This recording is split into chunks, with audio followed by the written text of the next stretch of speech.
第7章。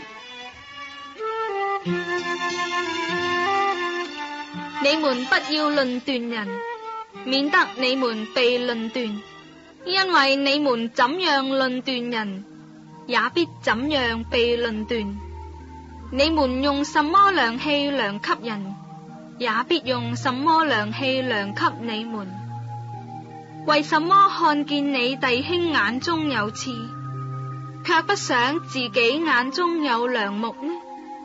你自己眼中有梁木，怎能對你弟兄說，用我去掉你眼中的刺呢？你這假冒為善的人，先去掉自己眼中的梁木，然後才能看得清楚，去掉你弟兄眼中的刺。不要把聖物給狗，也不要把你們的珍珠丟在豬前，恐怕它踐踏了珍珠，轉過來咬你們。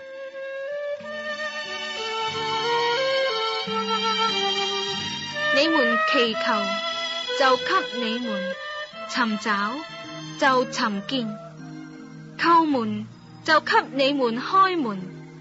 因為凡祈求的，就得着；尋找的，就尋見；叩門的，就給他開門。你們中間誰有兒子求餅，反給他石頭呢？求魚，反給他蛇呢？你們雖然不好，尚且知道拿好東西給兒女，何況你們在天上的父，豈不更把好東西給求他的人麼？所以無論何事，你們願意人怎樣待你們，你們也要怎樣待人，因為這就是律法和先知的道理。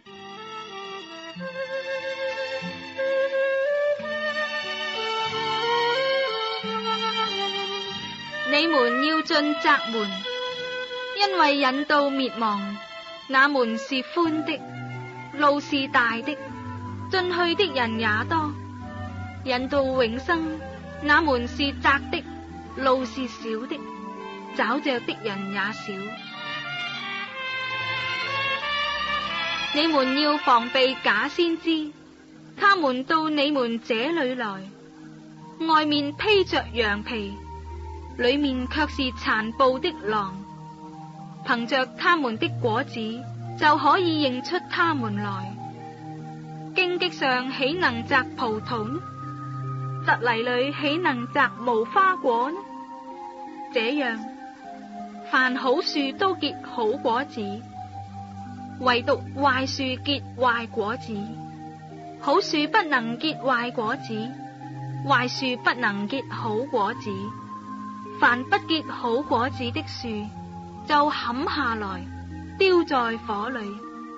所以憑着他們的果子，就可以認出他們來。凡稱呼我主啊，主啊的人，不能都進天國，唯獨遵行我天父旨意的人，才能進去。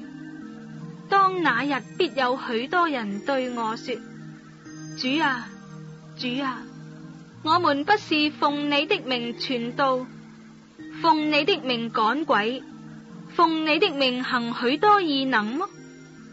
我就明明的告訴他們說，我從來不認識你們，你們這些作惡的人，離開我去吧。所以凡聽見我這話就去行的，好比一個聰明人，把房子蓋在磐石上，雨淋、水沖、風吹，撞着那房子，房子總不倒塌，因為根基立在磐石上。